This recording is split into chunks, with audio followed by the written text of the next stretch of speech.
Assalamualaikum warahmatullahi wabarakatuh. Perkenalkan, nama saya Ali Fauzan Rahman dengan NIM 07011282832832. Di sini saya akan membahas tentang keuangan publik. Keuangan publik adalah semua yang bernilai menyangkut hak dan kewajiban yang dapat dinilai dengan uang serta dikelola oleh negara untuk kepentingan masyarakat. Nah, secara umum, keuangan publik ini mencakup pengelolaan sumber daya keuangan negara yang digunakan untuk membiayai berbagai kebutuhan publik seperti infrastruktur, pendidikan, dan kesehatan. Nah, dalam konteks keuangan publik, ada beberapa ruang lingkup yang perlu dipahami. Yang pertama itu dilihat dari objek.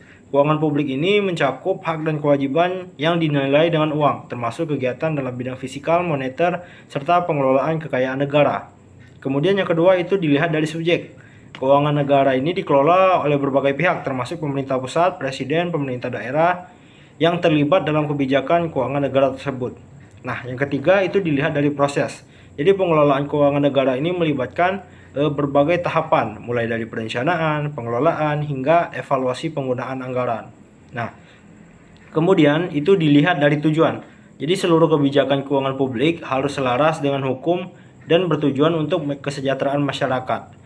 Jadi pemerintah memiliki kewajiban untuk mengelola keuangan publik secara transparan dan akuntabel. Jadi pajak yang dibayarkan oleh rakyat menjadi salah satu sumber utama keuangan negara yang kemudian digunakan untuk mendanai berbagai kebutuhan dan layanan publik. Menurut Undang-Undang Nomor 17 Tahun 2003, keuangan negara ini mencakup beberapa aspek penting. Yang pertama itu hak negara memungut pajak sebagai sumber utama pendapatan negara. Kewajiban negara dalam menyediakan layanan publik seperti pembangunan infrastruktur kesehatan dan pendidikan. Kemudian ada penyusunan anggaran pendapatan dan belanja daerah, APBD dan APBN, yang harus disesuaikan dengan kebutuhan pemerintah dan kemampuan pendapatan daerah. Kemudian ada prinsip transparansi dan akuntabilitas dalam pengelolaan keuangan negara untuk memastikan penggunaannya sesuai dengan kepentingan masyarakat. Nah, keuangan publik tidak hanya menyangkut pendapatan dan pengelolaan negara, tetapi juga kebijakan fiskal yang diambil untuk menjaga stabilitas ekonomi.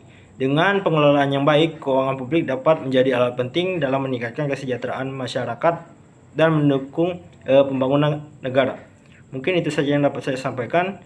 Lebih dan kurang saya mohon maaf. Saya akhiri, wabillahi taufiq wal hidayah. Wassalamualaikum warahmatullahi wabarakatuh.